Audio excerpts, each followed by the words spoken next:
heart of war-torn France, 1944, some bonds transcend battle lines. For American soldier Thomas Miller, his horse Brave isn't just military equipment. He's the last thread connecting Thomas to his humanity after months of witnessing unspeakable horrors. When Brave is bitten by a deadly viper, Thomas breaks down completely, his anguished sobs echoing across an abandoned battlefield as he watches his loyal companion slowly dying.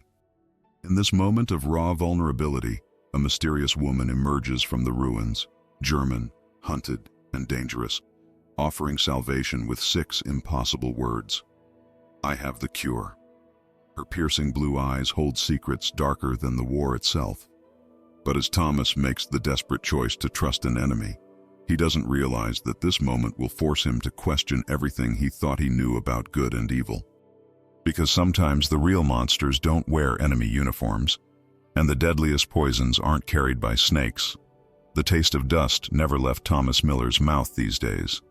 6 months on French soil had taught him that war had its own flavor, bitter, dry, and omnipresent like the death that surrounded him. He clutched the worn leather reins tighter as Brave, his chestnut stallion, navigated through the skeletal remains of what was once a peaceful village.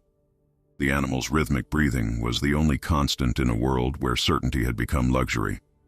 The silence here unnerved him more than gunfire. Children, hollow-eyed and old before their time, watched from doorways as the American soldier passed. Their gazes followed not him, but the saddlebags that might contain food. Thomas averted his eyes, the weight of their hunger too much to bear alongside everything else. He patted Brave's neck, feeling the strong muscles tense beneath his palm. "Just you and me, boy," he whispered, his voice cracking from disuse. The words hung in the air between them, a confession of his deepest fear, that this animal might be the last living thing to witness his humanity before the war hollowed him completely. From his breast pocket, Thomas withdrew a crumpled photograph and a pencil stub. The small face of his 4-year-old daughter, Emma, smiled up at him, unaware that her father now inhabited a hell beyond imagination. His fingers trembled as he began another letter he wasn't sure would ever reach home. "My dearest Emma," he wrote, the pencil scratching against paper that had seen better days. "Today I saw a butterfly land on a rifle barrel. Strange beauty persists even here." He paused, unable to find words that wouldn't terrify a child, yet unwilling to lie.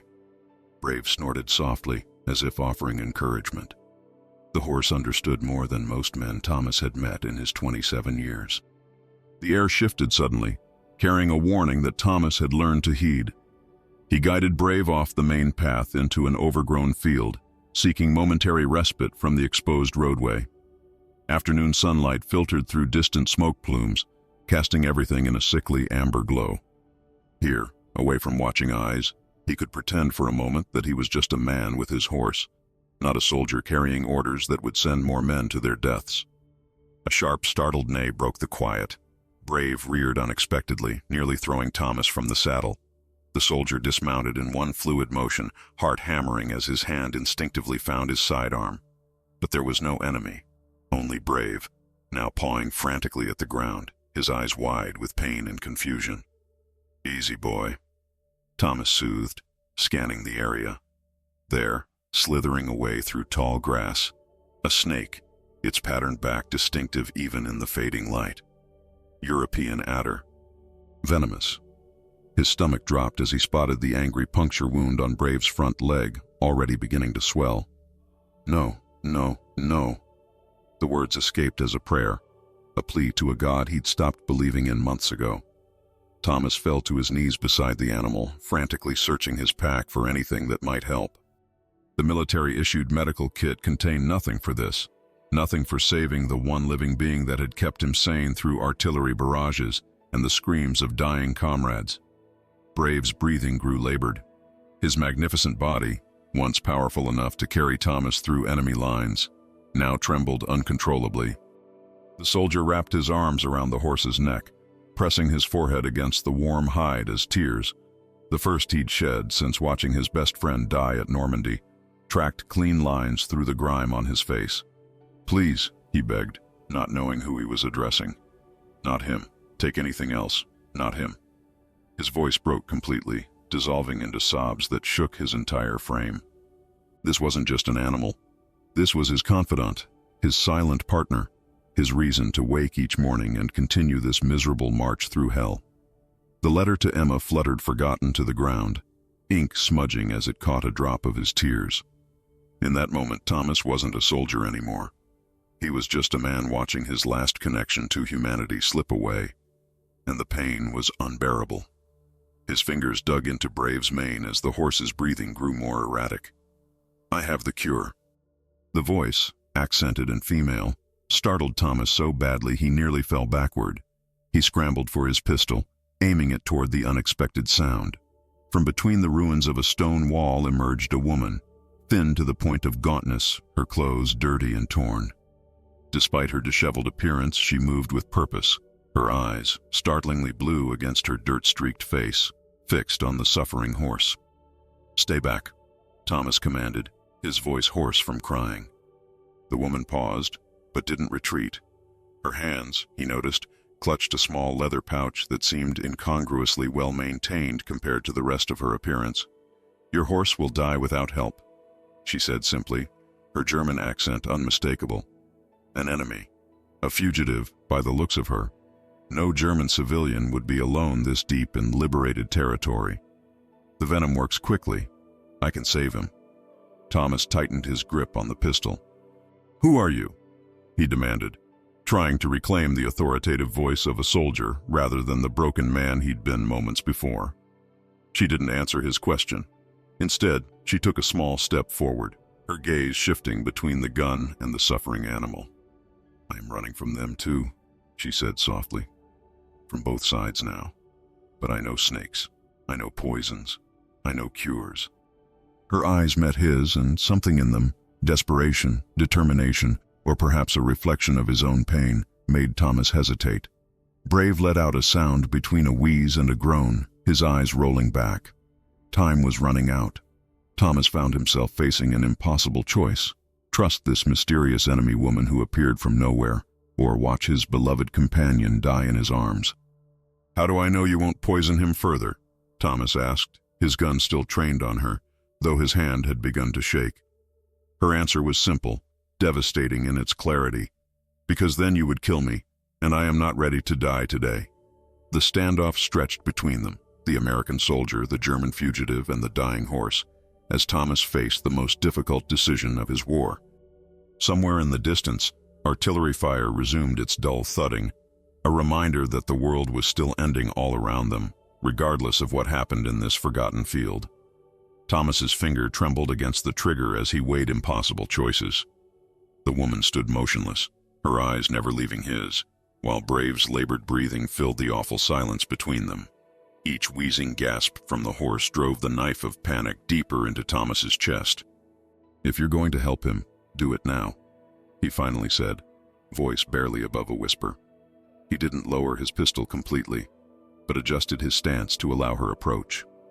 The woman moved cautiously, like someone accustomed to sudden violence, and knelt beside the suffering animal.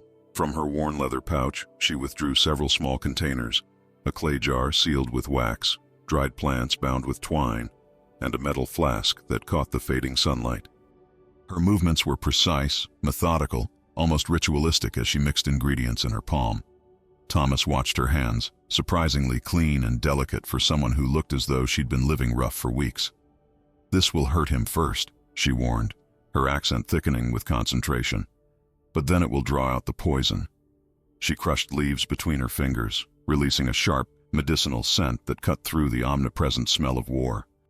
As she reached toward Brave's wound, Thomas lunged forward, grabbing her wrist.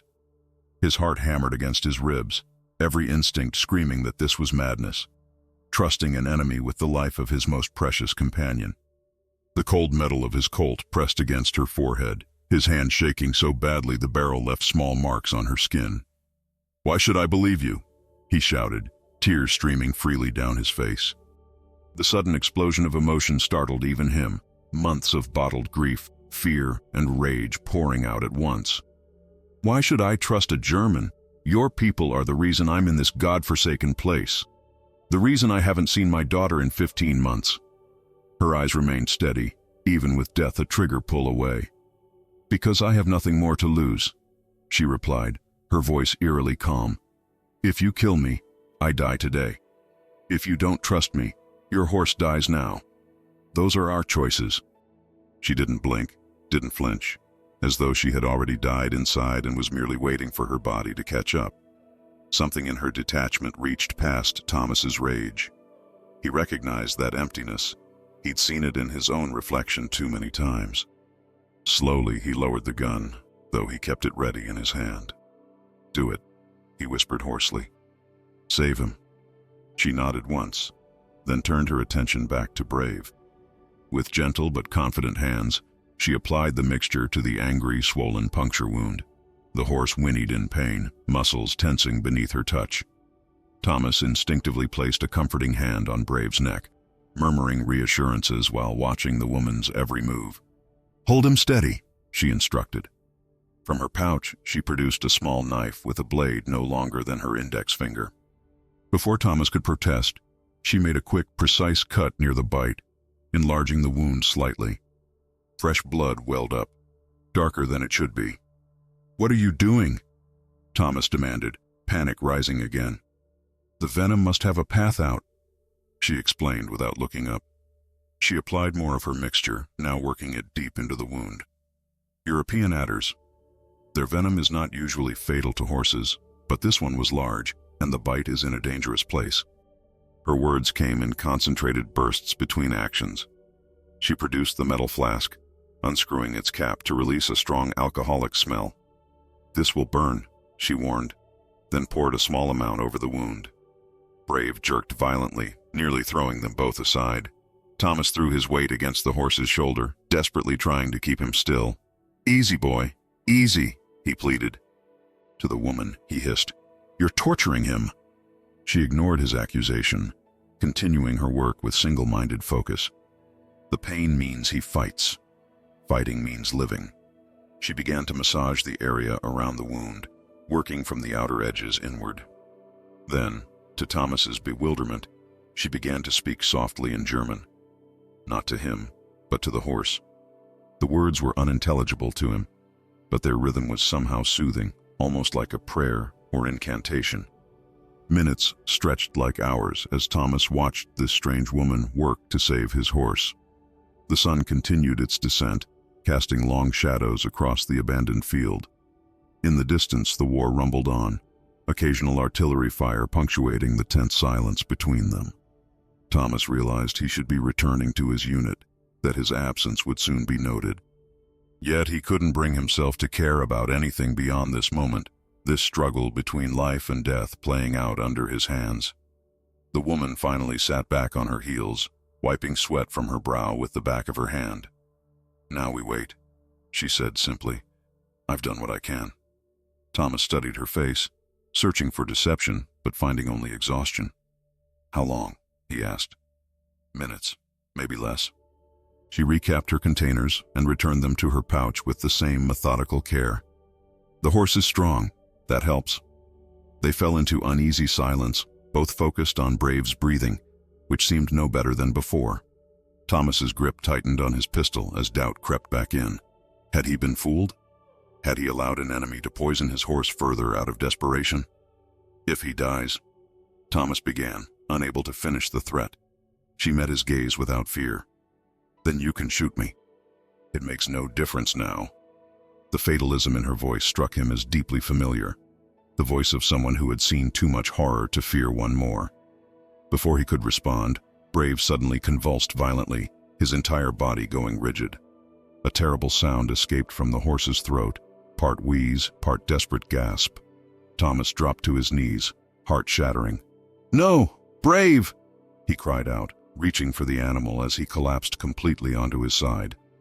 The pistol fell forgotten to the dirt as Thomas cradled the horse's head. "What have you done?" he demanded, voice breaking as he turned to the woman. She remained perfectly still, her expression unreadable in the gathering dusk. No guilt, no triumph, no emotion at all crossed her features. Just that same empty patience, as though waiting for judgment to fall. Brave lay motionless, his magnificent body suddenly looking smaller somehow. Thomas felt something fundamental breaking inside him, the last tether to his humanity snapping like over-tightened wire. In that moment, he knew with absolute certainty that if his horse was dead, he would kill this woman, then likely himself. There would be nothing left worth preserving. The silence stretched, broken only by Thomas's ragged breathing and the distant sounds of war. Then, almost imperceptibly at first, Brave's chest rose in a shallow breath. Then another. The horse's eyelids fluttered, and a soft, nickering sound escaped his throat. "He fights," the woman said quietly. The first stars appeared in the darkening sky as Thomas watched Brave struggle back to consciousness. Each labored breath from the horse felt like a reprieve, a small victory snatched from the jaws of death. Yet Thomas couldn't shake the suspicion clawing at his mind. His relief warred with growing distrust as he retrieved his pistol from the ground, brushing away the dirt with trembling fingers. "He's not out of danger," the woman said, breaking the tense silence. "The antidote needs time." Thomas raised the gun halfway, not quite aiming at her, but making the threat clear. "Antidote to what exactly?" His voice had regained some of its military edge. "For all I know, you've poisoned him with something slower." Her eyes, startlingly blue even in the fading light, met his without flinching. She'd grown accustomed to the constant threat of his weapon, wearing it like an old, familiar burden. "If I wanted to kill your horse, I would have let the Viper do it for me." She gestured toward Brave. "Look at his breathing. It's steadier now." Thomas grudgingly admitted to himself that she was right. Though still weak, Brave's respiration had found a rhythm less desperate than before.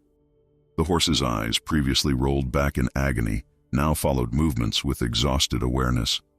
Whatever she had done seemed to be working, despite his suspicions. "Who are you?"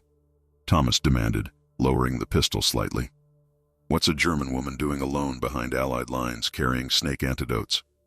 For several heartbeats she remained silent, as though weighing precisely how much truth to dispense. "My name is Elise," she finally offered, the name falling from her lips like something long unused. "Elise Weber." Thomas waited for more, but she turned her attention back to Brave, checking the wound site with gentle fingers. The horse flinched slightly at her touch but didn't pull away. "The swelling is reducing," she noted.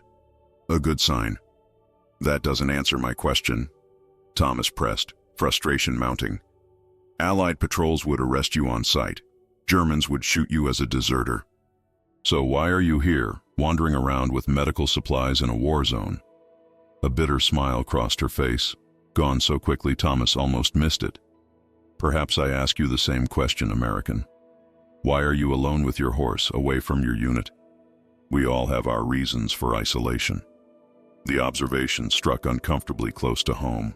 Thomas had indeed deliberately sought solitude, unable to bear another hour of forced camaraderie with men who might be dead tomorrow. Still, her evasion only deepened his suspicion. "I'm a soldier following orders," he said stiffly. "I'm the daughter of a man who served the Reich too well," she interrupted, her voice suddenly hard and cold as January frost. "My father is a scientist. His specialty was toxicology." The revelation hung in the air between them. Thomas's grip tightened on his weapon as the implications crystallized. "A Nazi scientist," he clarified, the words tasting like poison. "A scientist who became Nazi when it was convenient," she corrected, a flicker of old pain crossing her features. "Before the war, he researched anti-venom, treatments for agricultural accidents. Then the Reich discovered his talents could serve other purposes." Thomas felt a chill that had nothing to do with the evening air. The rumors of Nazi scientific atrocities had circulated among the troops, whispered stories of experiments too horrible to believe, yet too consistent to dismiss. "And you?" he asked, uncertain he wanted the answer. Elise's hand stilled on Brave's neck. "I was his assistant once. I learned everything he knew." Her voice had become mechanical, as though reciting facts about someone else entirely, "until I saw what they asked him to create, what he willingly gave them." Brave nickered softly, attempting to rise but failing. Thomas automatically moved to steady him, momentarily forgetting the woman's confession. When he looked up again, her face had transformed, a flash of raw emotion breaking through her careful mask. I stole his formulas, the medical ones, the ones that heal instead of harm. Then I ran. Her fingers absently traced a pattern on her torn sleeve. Now both sides hunt me. Your people want what I know. My people want me dead for taking it. Thomas struggled to process this information, to reconcile the poison-making Nazi's daughter with the woman who had just saved his horse. The neat categories of war, ally and enemy, good and evil, blurred before his eyes. "So the cure you gave, Brave," he began. "My father developed it for German shepherds used by the SS. They encountered vipers in rural patrols." She shrugged slightly. "The formula works for most mammals." The casual mention of the SS sent another wave of distrust through Thomas. This woman had lived among monsters, had worked alongside them. Yet something in her story rang true. The desperation of her flight, the precision of her knowledge. "Why help me?" he asked, the question that had troubled him from the moment she appeared. "Why risk yourself for an American soldier's horse?" Elise looked away, toward the distant flashes of artillery that illuminated the horizon like heat lightning. "Perhaps I am tired of watching death take everything." After a pause, she added more softly, "Even the enemy deserves something to love." The simple statement struck Thomas with unexpected force. He hadn't thought of Brave in those terms before, as love, as something that kept his humanity intact through the meat grinder of war. Yet she had seen it immediately. Brave suddenly attempted to stand again, this time managing to get his front legs under him. Thomas moved to help, supporting the horse's weight as he struggled upright. The animal swayed dangerously but remained standing, his breathing labored but determined. "He recovers quickly," Elise observed, genuine surprise in her voice. "Stronger than I expected." Pride swelled in Thomas's chest as he stroked Brave's mane.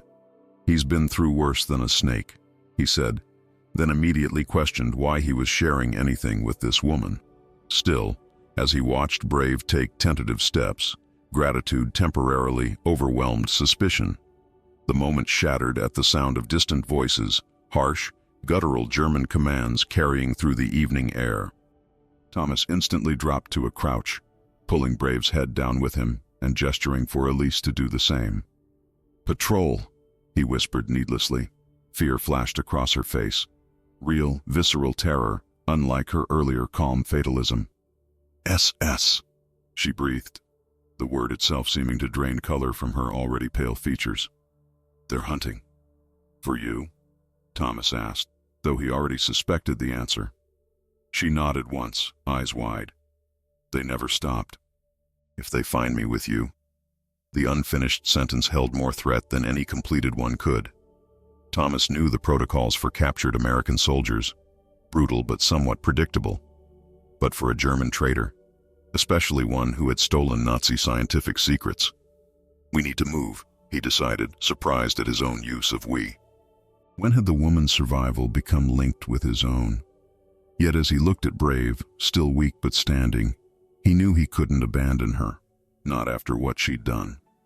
As they prepared to flee deeper into the countryside, Thomas caught sight of something glinting at Elise's throat, a small metal pendant partially hidden by her collar.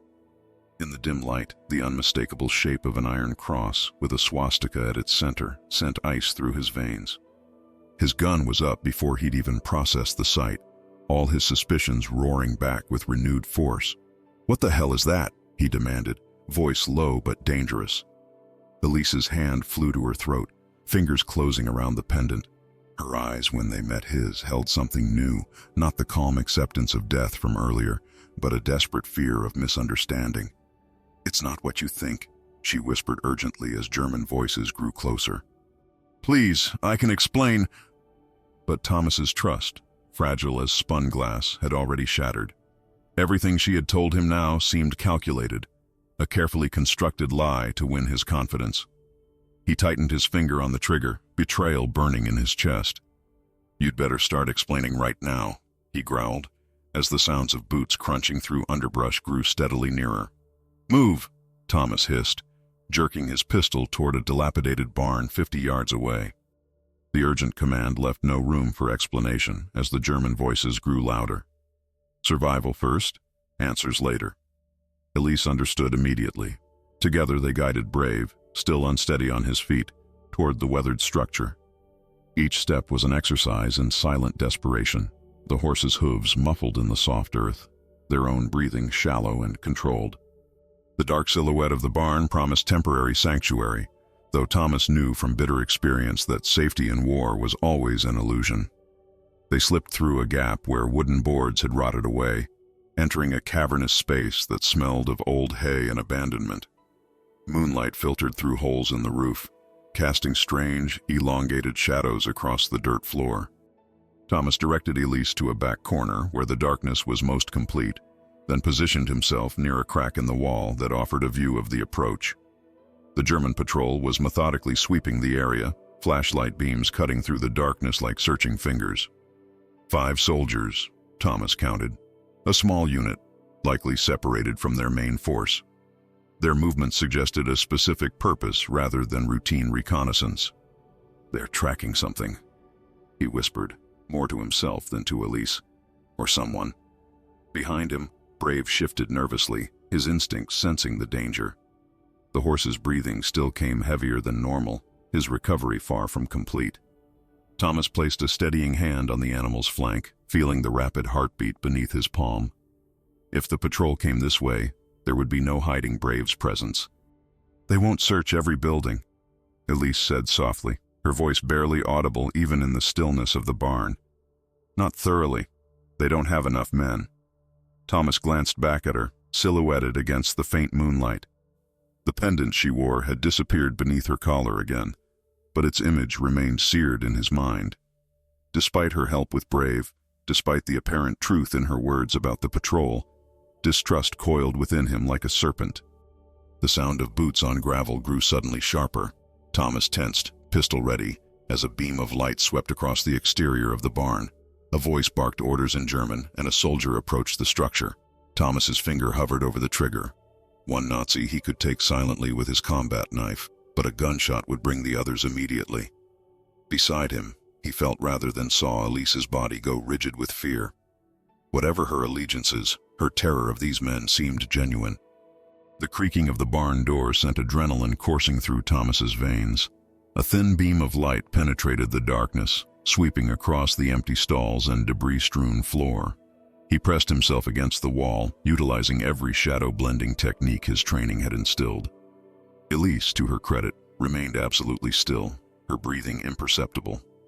The moment stretched like pulled taffy, seconds extending into painful infinity, as the soldier took 2 steps into the barn. The beam of light came within feet of discovering them, illuminating dust particles dancing in the air just beyond their hiding place.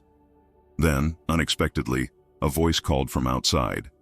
Sharp, impatient words that Thomas couldn't understand, but Elise clearly could, given the slight shift in her posture. The soldier hesitated, swept his light across the barn once more in a perfunctory manner, then retreated, pulling the door mostly closed behind him. His footsteps receded, joining his comrades as they continued their search elsewhere. Thomas released a breath he hadn't realized he'd been holding.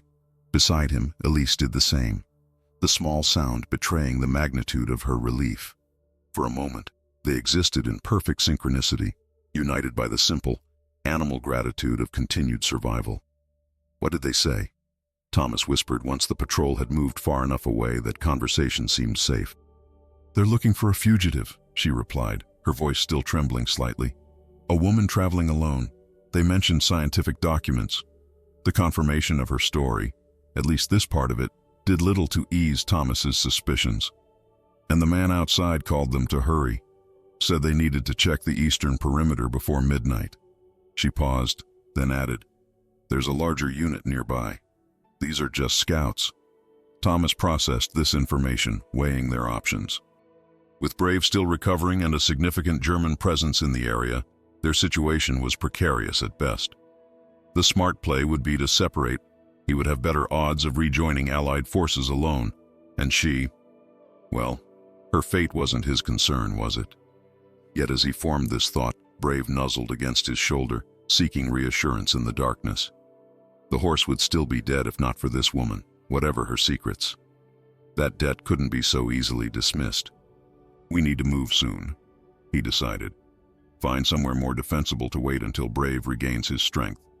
The use of "we" hung between them, neither acknowledged nor rejected.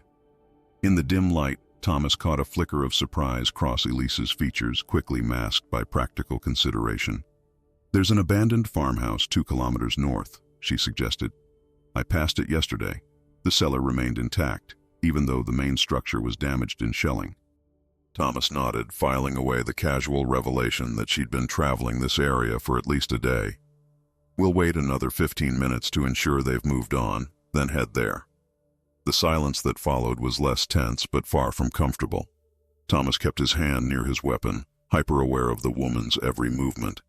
She seemed to sense his vigilance, maintaining a careful distance as she checked on Brave's condition, her movements slow and telegraphed. "His pulse is steadier," she reported quietly. "The antidote is working well." "About that pendant," Thomas said abruptly, unable to contain the question any longer. "You said you could explain."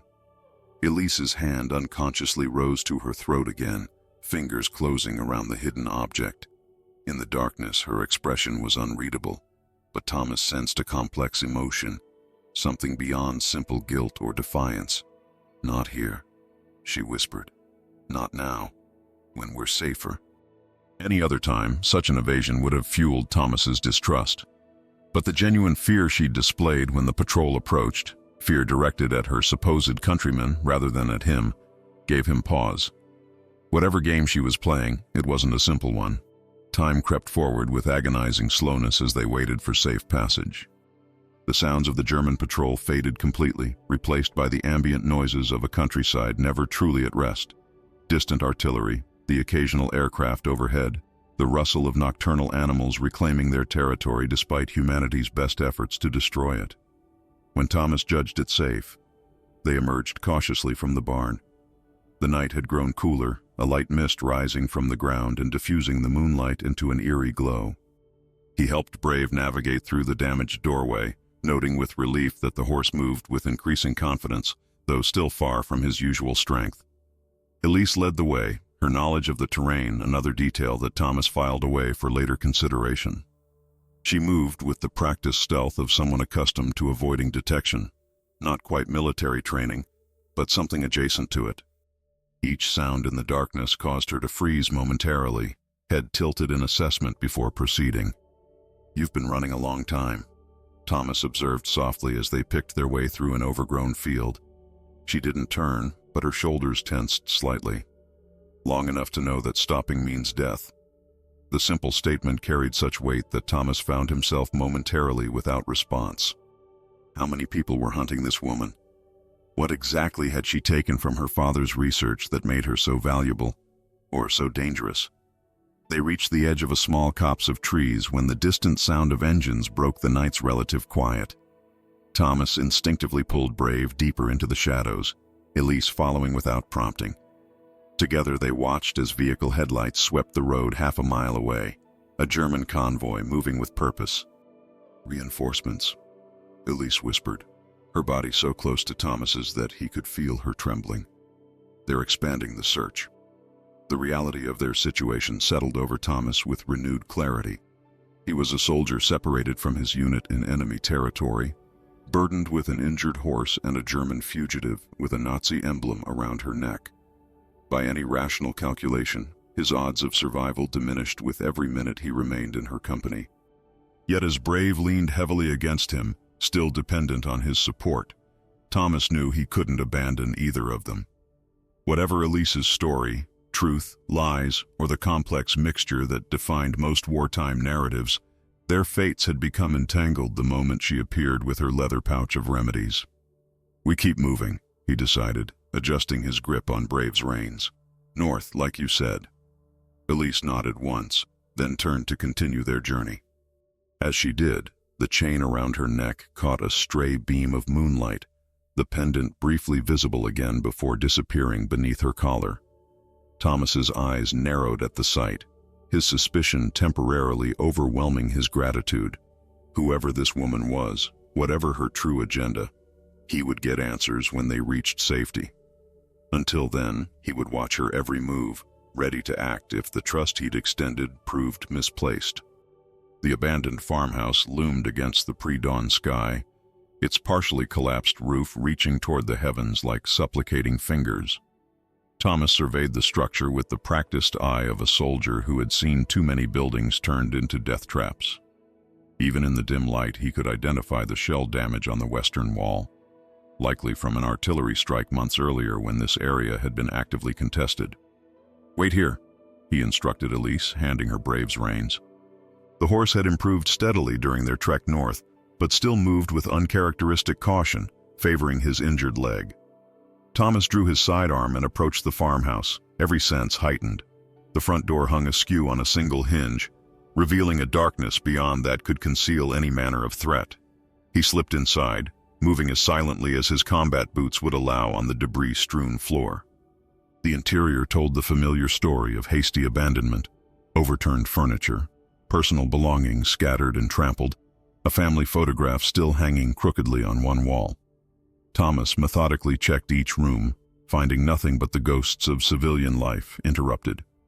The cellar door was located in what once had been the kitchen, now open to the sky where part of the ceiling had collapsed.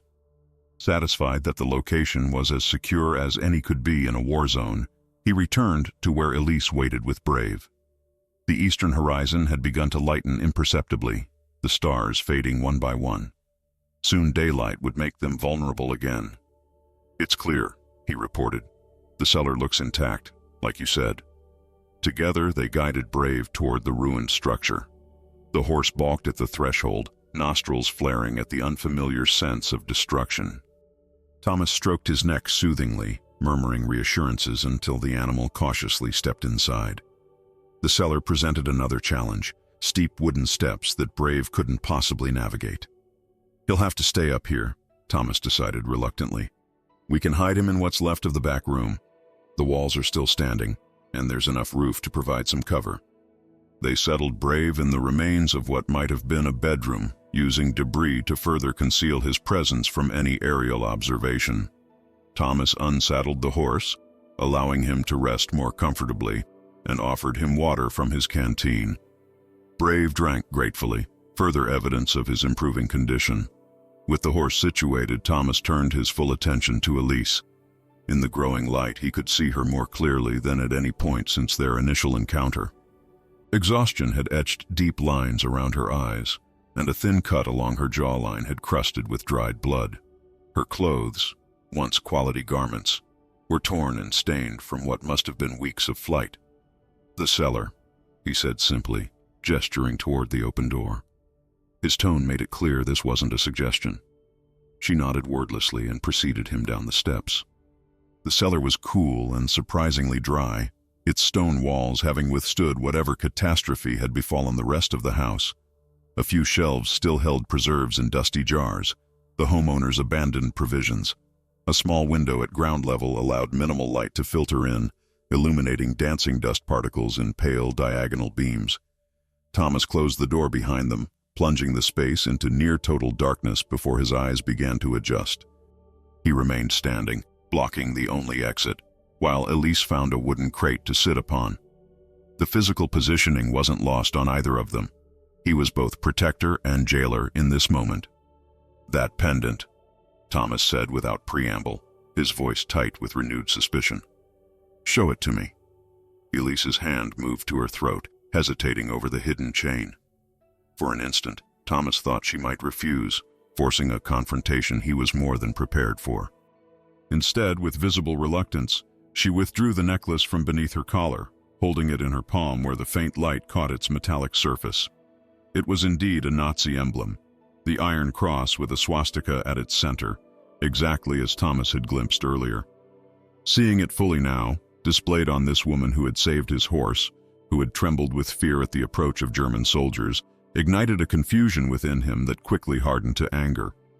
"You wear their symbol after telling me you ran from them." His voice was dangerously low, hand instinctively moving toward his holstered weapon. "Was everything a lie? Are you leading me into a trap?" Elise's fingers closed around the pendant, knuckles whitening with the force of her grip. When she looked up, the raw pain in her eyes momentarily startled Thomas. This was my father's first commendation, she said, each word precise, as though carefully selected from a minefield of emotions. Given to him personally by a high-ranking officer when his research showed promise for the Reich. She opened her palm again, staring at the symbol with naked revulsion. He placed it around my neck the day they came to arrest me. Said, as long as I wore it, I carried his protection.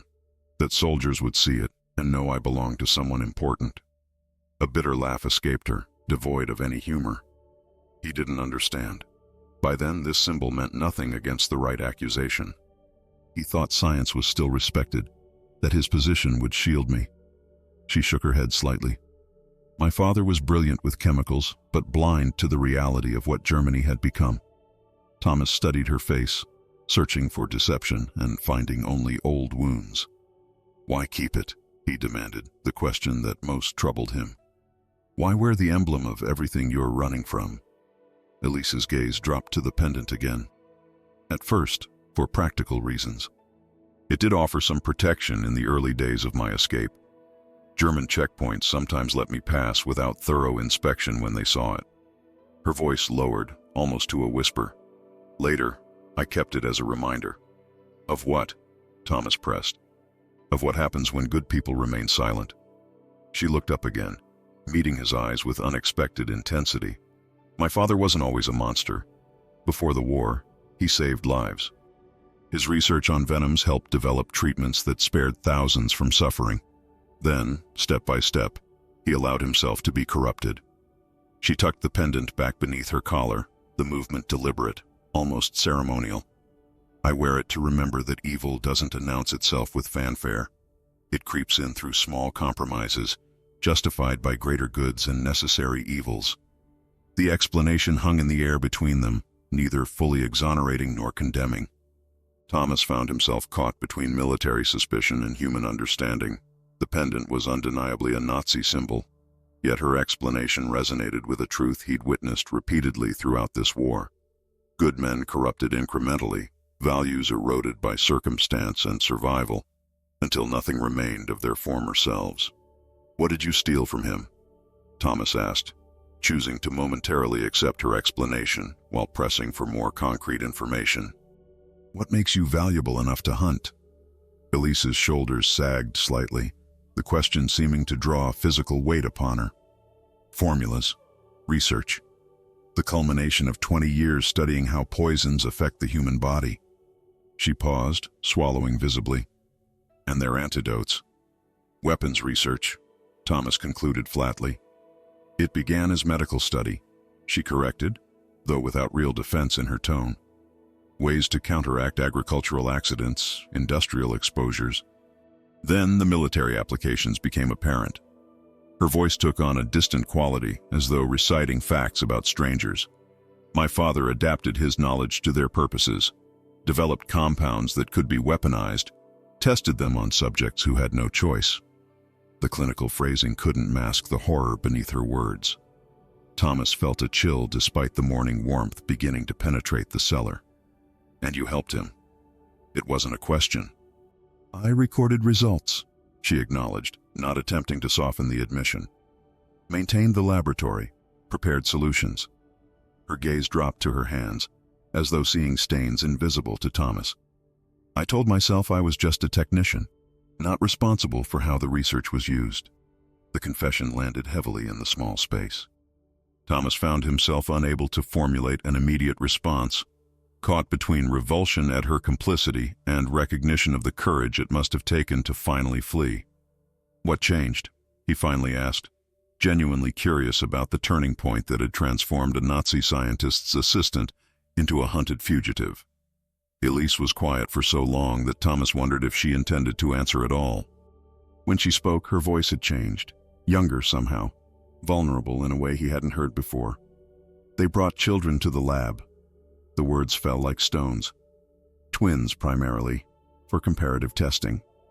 Her breath hitched almost imperceptibly. That night I took everything I could carry, research notes, formulas, samples of compounds that had no legitimate medical use, things that existed only to cause suffering. She looked up at Thomas, her expression hardened again by remembered resolve. I destroyed what I couldn't take. Contaminated samples, burned documents. Then I ran. Thomas absorbed her story, measuring it against her actions since their paths had crossed. Her knowledge of poisons and antidotes was undeniable. Brave's recovery was proof enough. Her fear of Nazi patrols seemed genuine, yet the moral complexity of her position left him deeply unsettled. "You're not innocent," he stated plainly. "No," she agreed without hesitation. "I am not." The simple acknowledgement, devoid of excuses or justifications, struck Thomas more powerfully than any elaborate defense could have. Before he could respond, Brave's anxious whinnying from upstairs shattered the moment. Thomas was up the stairs in an instant, Elise close behind. The horse stood alert in his makeshift shelter, ears pricked forward toward the road. Thomas moved carefully to the shattered window, staying within the shadows as he peered outside. A German patrol vehicle had stopped at the farm's entrance, 3 soldiers emerging with weapons ready. They conferred briefly, pointing toward the damaged house, clearly preparing to investigate. "They're coming," Thomas whispered, drawing his sidearm. "They must be checking all abandoned structures in the area." The German soldiers advanced toward the farmhouse with practiced caution, rifles held ready as they spread out to approach from multiple angles. Thomas calculated the odds with cold precision. 3 armed enemies, potentially more in the vehicle. His pistol against their superior firepower. A horse too weak to ride hard. A woman who might be an asset or a liability. "Back to the cellar," he whispered to Elise, his voice leaving no room for argument. "Now." She hesitated, her eyes on Brave. "The horse, they'll find him." "I'll handle it. Go." Thomas gave her a firm push toward the cellar door, his mind already racing through scenarios, each more desperate than the last. Once Elise had disappeared down the stairs, Thomas turned to Brave, his heart constricting painfully. The horse watched him with trusting eyes, unaware of the danger approaching or the terrible calculation his master was making.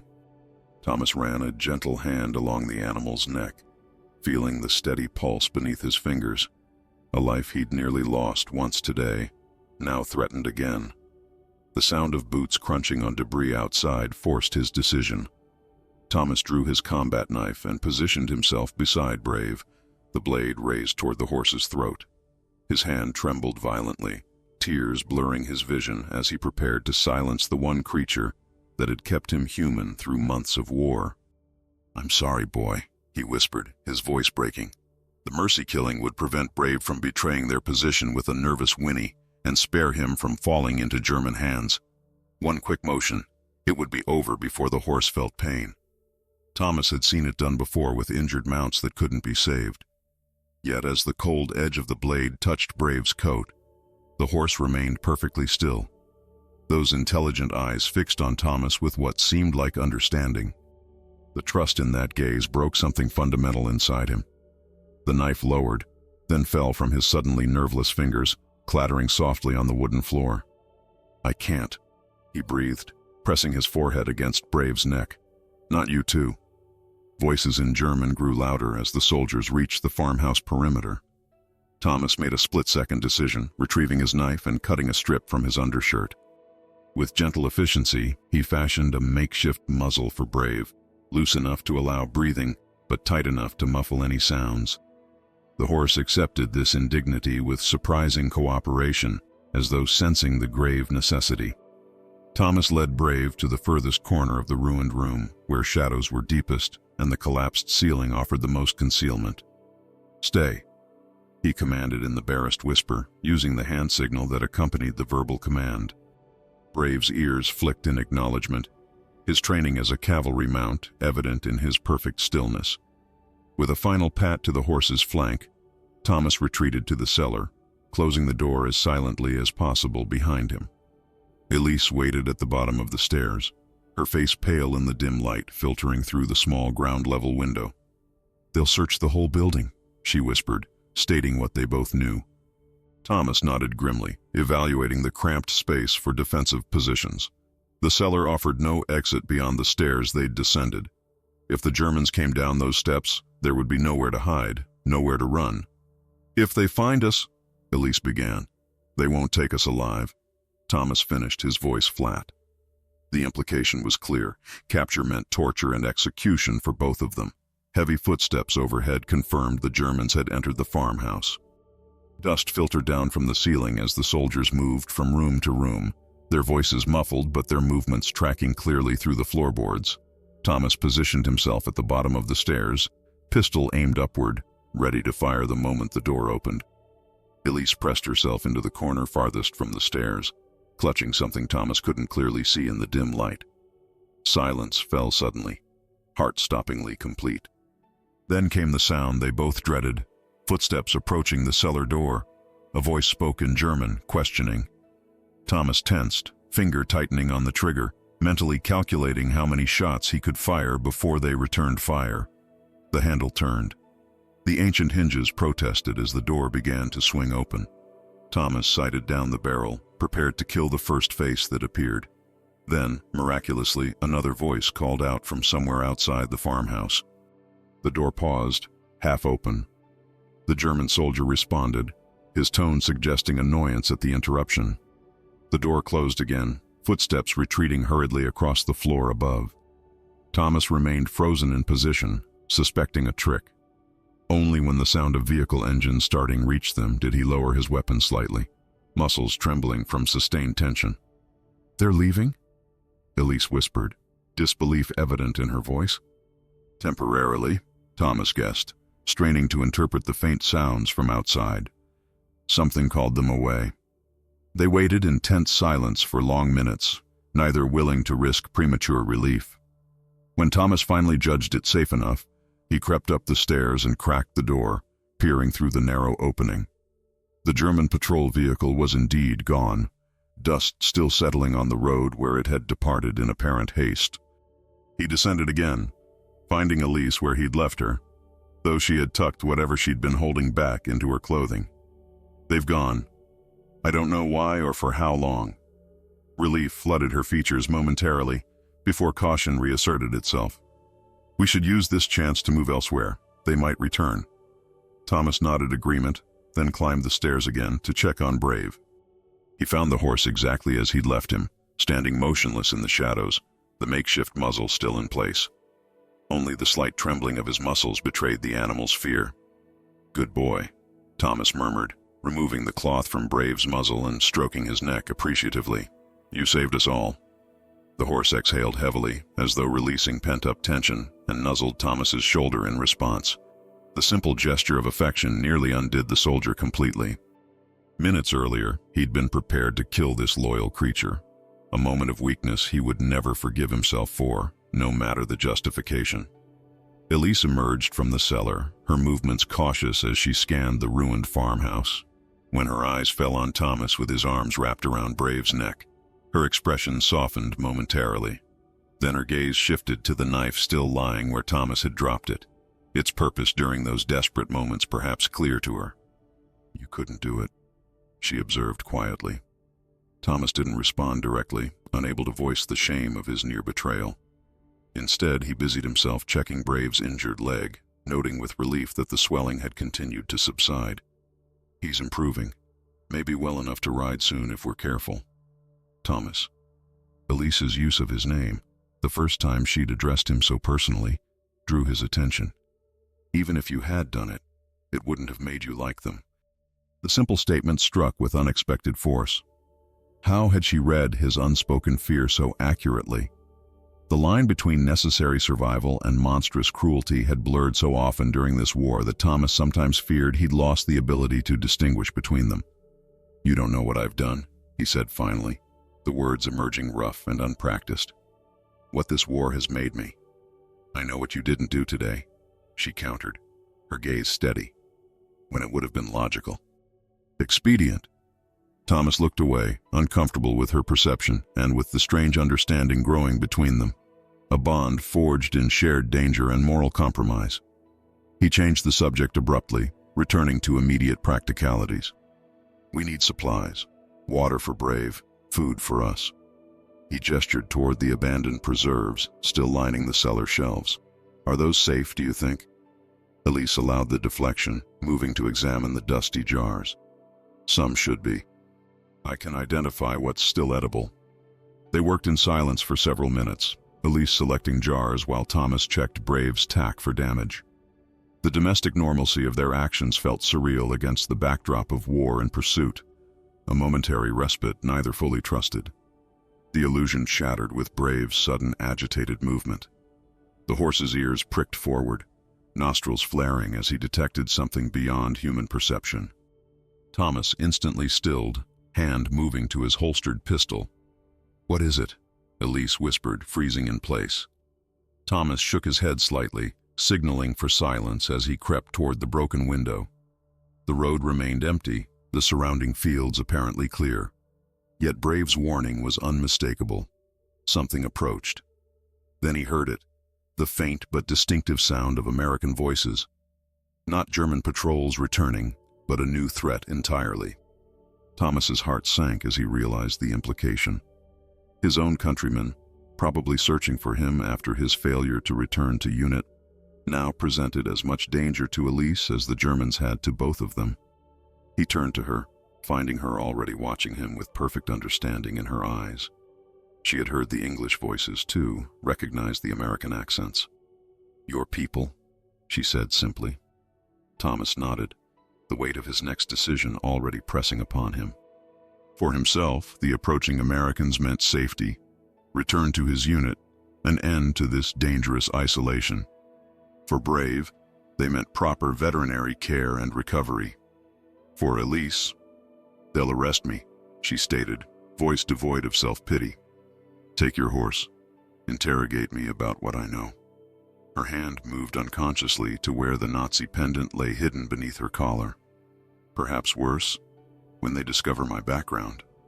The cold truth of her assessment hung in the air between them. Thomas knew the protocols for enemy scientists captured with valuable intelligence. The official reports would document humane treatment, but reality often diverged from such sanitized accounts, especially for those associated with Nazi experimentation. "I won't let that happen," Thomas heard himself say, surprising them both. The American patrol appeared over the ridge like specters from another life, 6 soldiers moving with the wary precision Thomas himself had practiced countless times. He recognized the insignia of his own unit, could even identify individual men he'd shared rations and foxholes with just days earlier. They swept the area methodically, weapons ready, calling his name intermittently. "Private Miller, Thomas Miller." Thomas felt Elise tense beside him as they watched from the shadows of the ruined farmhouse. Her breathing had become shallow, almost imperceptible, as though she were trying to disappear through sheer force of will. The pendant at her throat, that damning piece of metal, seemed to hang heavier now, a physical manifestation of everything that divided them. "You should go to them," she whispered, her voice resigned but firm. "This is your chance."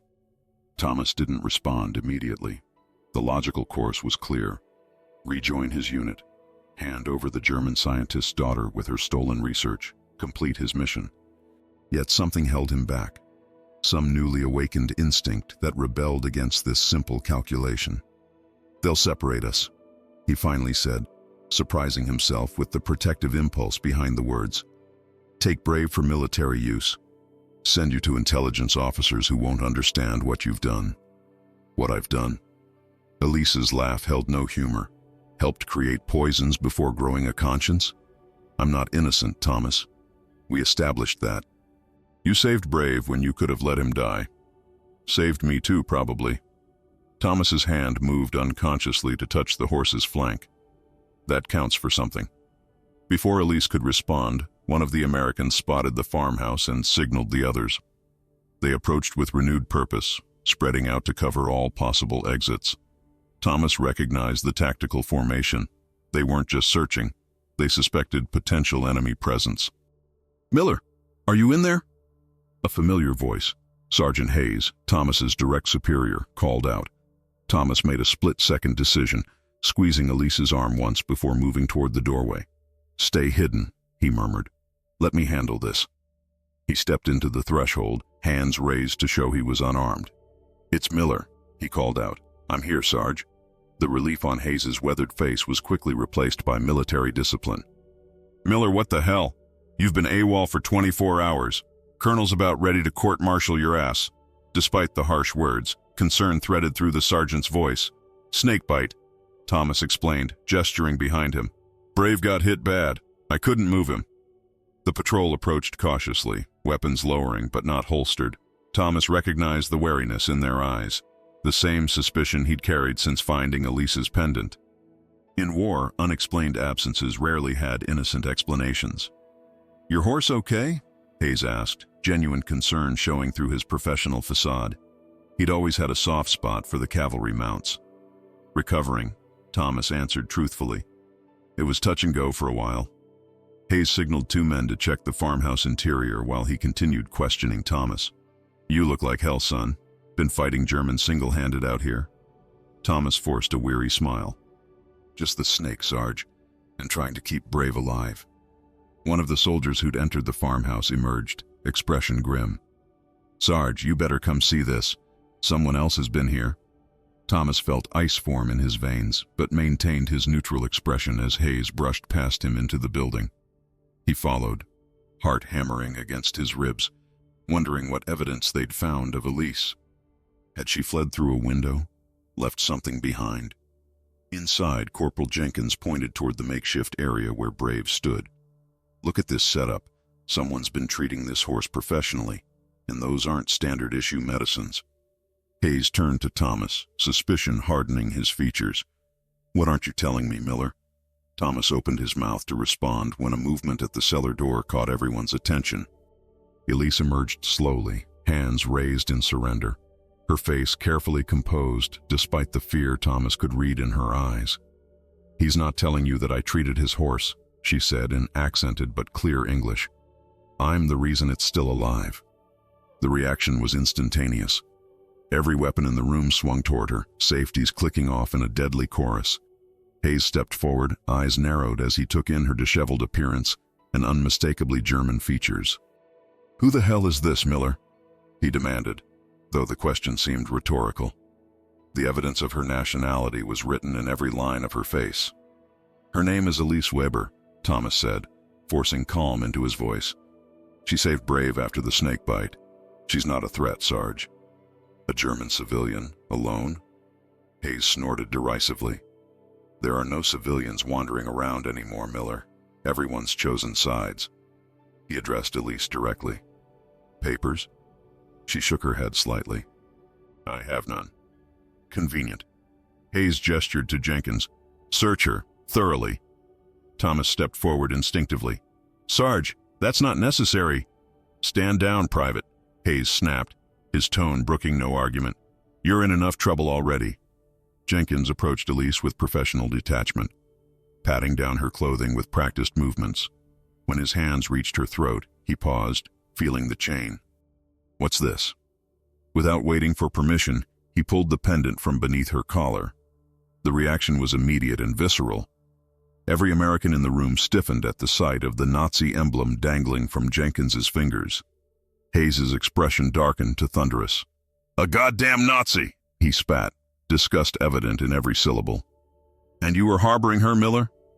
It's not what it looks like, Thomas protested, even as 2 soldiers moved to restrain him. Sarge, let me explain. Cuff them both, Hayes ordered, cutting him off. Miller's under arrest for desertion and fraternizing with the enemy. The woman comes with us for interrogation. Elise didn't resist as Jenkins roughly secured her wrists behind her back. Her eyes sought Thomas's across the room, communicating something beyond apology, a resignation that suggested she'd expected this outcome all along. The pendant swung from Jenkins's hand like a pendulum, catching the light in mocking flashes. Sarge, she has valuable intelligence, Thomas tried again, struggling against the hands restraining him. She's a defector, not a spy. She ran from them. Hayes paused, interest briefly overcoming his disgust. Intelligence about what? Before Thomas could answer, Elise spoke, her voice steady despite her circumstances. Chemical weapons research, experimental compounds. I can provide formulas, manufacturing processes, deployment strategies. The calculated revelation achieved its purpose. Hayes's expression shifted from contempt to wary consideration. We'll let intelligence sort that out. To his men, he added, "Secure her separately. Full isolation protocol." As the soldiers led Elise toward the door, Thomas made one last desperate attempt. She saved Brave when she could have let him die. That has to count for something. Hayes studied him for a long moment, disappointment evident in his weathered features. "A horse, Miller? You risked everything. Your duty, your honor, your countrymen, for a horse and a Nazi scientist?" He shook his head slowly. "I thought better of you, son." The words cut deeper than Thomas expected, striking at the core of his identity as a soldier. Had he betrayed everything he believed in? Or had he found something more fundamental than national allegiance in this broken farmhouse? Outside, the patrol prepared for departure, loading their unexpected prisoners into separate vehicles. Thomas watched helplessly as Elise was placed in the lead jeep, her face a careful mask that betrayed nothing of her thoughts. Their gazes met briefly across the ruined farmyard, a silent exchange laden with regrets and unspoken truths. Brave, still weak but improving, was being examined by the unit's field medic, who confirmed Elise's treatment had indeed saved the horse's life. Whatever she used, it worked, the medic reported to Hayes. Few more hours and the venom would have stopped his heart.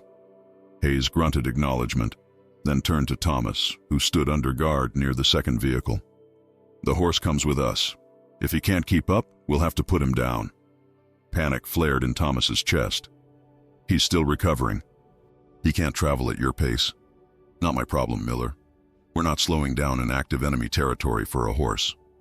Hayes's tone left no room for argument. "Your Nazi friend bought him some time, but that's all." The casual dismissal of Brave's life, after everything they'd risked to save him, ignited something primal in Thomas. This animal wasn't just military property. He was the last thread connecting Thomas to his humanity, to the man he'd been before war transformed him. "I won't let you kill him," Thomas stated, voice low but resolute. Hayes sighed heavily, genuine regret crossing his features. "This isn't a negotiation, son. You're heading for court-martial as it is. Don't make it worse." As if sensing the threat to his existence, Brave nickered softly, drawing Thomas's attention. The horse stood shakily in the farmyard, head drooping with exhaustion, the wound on his leg still angry and swollen despite Elise's treatment. The sight crystallized Thomas's desperation into cold certainty. He couldn't fail. Brave now, not after everything. The loading continued around them, equipment being secured, watches synchronized. Elise had already disappeared into the enclosed transport, her fate sealed the moment the Nazi pendant was discovered. Thomas felt the weight of multiple failures pressing down upon him. He'd failed to protect her, would likely fail to save Brave, and had certainly failed in his duty as a soldier. As Hayes turned to issue final orders to the patrol, Jenkins approached Thomas, lowering his voice. "The German woman gave me this," he said, discreetly pressing something into Thomas's restrained hand. "Said you'd know what to do with it." Thomas managed to glimpse the object, a small vial containing clear liquid, before concealing it in his fist. His questioning look prompted Jenkins to explain further. "My brother got captured at Dunkirk," the corporal said by way of explanation. "Germans treated him like an animal, but there was one doctor who smuggled him medicine." He glanced toward the transport holding Elise. "Maybe they're not all monsters." The unexpected alliance momentarily stunned Thomas. Before he could respond, Hayes returned, ordering final preparations for departure. As Thomas was escorted to the second vehicle, Brave suddenly collapsed, his legs buckling beneath him as though the last of his strength had finally ebbed away. "Damn it," Hayes cursed, signaling the medic. "Check the horse. If he's done for, put him down. We move out in 5 minutes either way." Time slowed to an excruciating crawl as Thomas watched the medic approach Brave's fallen form. The small vial pressed against his palm felt impossibly heavy, its contents a final gift from a woman who had every reason to withhold help. Around him, the patrol prepared for departure with mechanical efficiency, securing equipment and checking weapons as though a horse's imminent death were merely a logistical inconvenience. "Jenkins, get Miller loaded," Hayes ordered, already turning his attention to the next task. "Daniels, once you're done with the horse one way or another, catch up." Jenkins nodded, placing a firm hand on Thomas's arm to guide him toward the waiting transport. Thomas resisted, every muscle tensing as he watched the medic kneel beside Brave. "Sarge, let me check him," Thomas pleaded, desperation straining his voice. "I know this horse, please." Hayes hesitated, weighing military procedure against the raw humanity in Thomas's request. Something in the young private's expression, perhaps a reflection of his own past attachments, softened the sergeant's resolve. "2 minutes, Miller," he conceded gruffly. "Then we move out, with or without the horse." The handcuffs remained, but Jenkins guided Thomas to Brave's side, where the medic was already checking vital signs with professional detachment. "Pulses weak and irregular," Daniels reported. "Respiration labored. The venom's damaged his system despite the treatment." He glanced up at Hayes. "He won't make the journey back to base." Thomas knelt awkwardly beside his fallen companion, the metal restraints biting into his wrists as he struggled to maintain his grip on the concealed vial. Brave's eyes, those expressive windows that had reflected unwavering trust through artillery barrages and midnight marches, now showed only pain and confusion. "Can I say goodbye?" Thomas asked, voice barely audible. Hayes nodded once, motioning the others to step back. Even in war, some rituals demanded respect.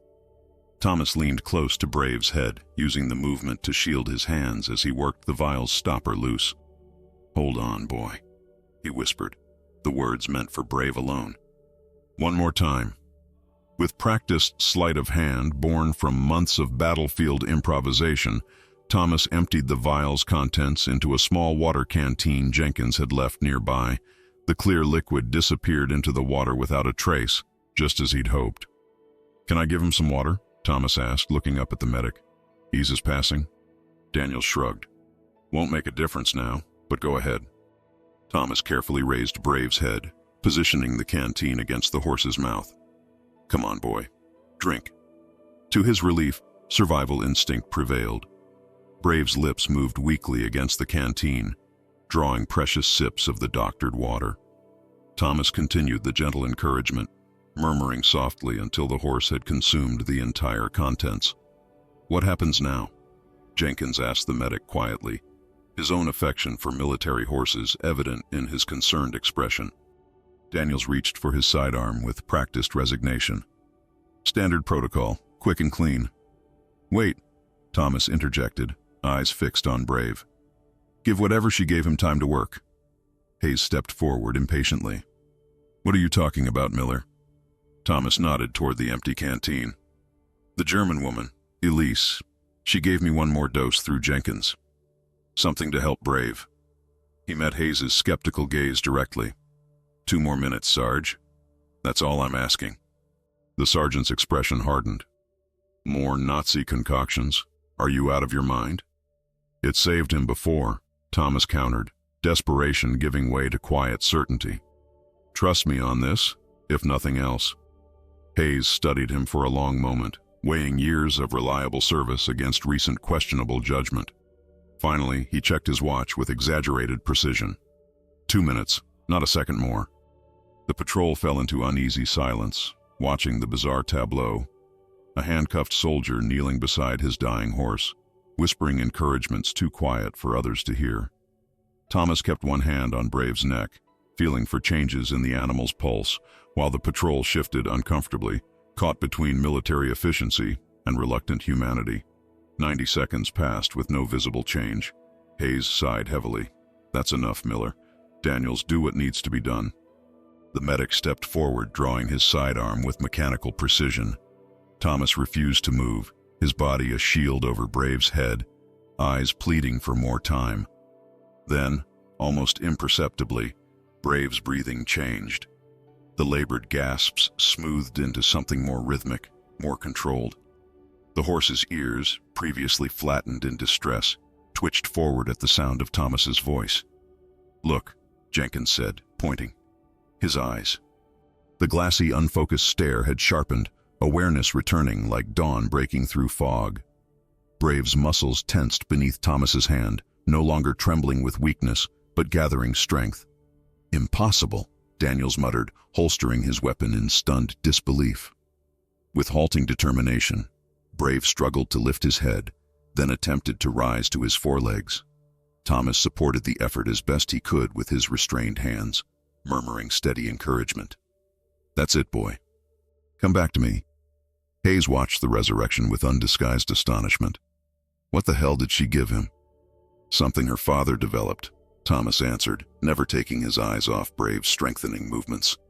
"She said it was designed for the SS patrol dogs, but works on most mammals." The sergeant's expression shifted from skepticism to reluctant admiration. "Whatever it is, it's working." Within the promised 2 minutes, Brave had regained his feet, standing shakily but definitively alive. The transformation wasn't complete. The horse remained obviously weakened, but the immediate crisis had passed. The patrol watched in collective amazement as the animal they'd been prepared to euthanize moments before shook his head and nickered softly at Thomas. "Can he travel now?" Hayes asked the medic. Daniels approached cautiously, examining Brave with renewed professional interest. "Slowly, maybe. I've never seen anything like this." He glanced toward the transport where Elise was being held. "Whatever she gave him, our medical corps would kill to have it." The observation hung in the air, its implications clear to everyone present. Elise's knowledge, the very thing that had made her a fugitive from both sides, now represented potential salvation for countless wounded soldiers and animals. Hayes made his decision. "Miller, you and the horse ride in the rear transport. Jenkins, stay with them. If the animal collapses again, you know what to do." He paused, then added with grudging acknowledgement, "The German woman's treatment bought him a chance. We'll see if it's enough." As the patrol reorganized to accommodate this unexpected development, Thomas was escorted to the vehicle, Brave following unsteadily behind. Before boarding, he caught a glimpse of Elise through the canvas flap of the lead transport. Their eyes met briefly across the war-torn farmyard. No words possible, none necessary. In that moment of silent connection, Thomas realized with stark clarity that he would never see her again. The journey back to American lines proceeded in tense silence. Thomas sat beside Brave in the cramped transport, the horse secured as comfortably as military necessity allowed. Jenkins maintained a respectful distance, his earlier small act of humanity establishing an unspoken alliance. "What do you think they'll do with her?" Thomas finally asked as the vehicle jolted over broken country roads. Jenkins kept his voice low, though the engine noise would have masked normal conversation. "Intelligence will wring everything useful from her then." He left the sentence unfinished, its conclusion too obvious to require articulation. Thomas nodded, the cold reality settling like stone in his stomach. He had survived. Brave had survived. But Elise, who had made both possible, faced a future of endless interrogations, her knowledge extracted without recognition of the courage it had taken to flee with it. "She's not what they think," Thomas said quietly. "Maybe not," Jenkins conceded. But wearing that pendant didn't help her case. The Nazi emblem, that damning piece of metal that had sealed her fate. Thomas closed his eyes, remembering her explanation, a reminder of what happens when good people remain silent. In the end, it had become the very thing that prevented anyone from hearing her speak.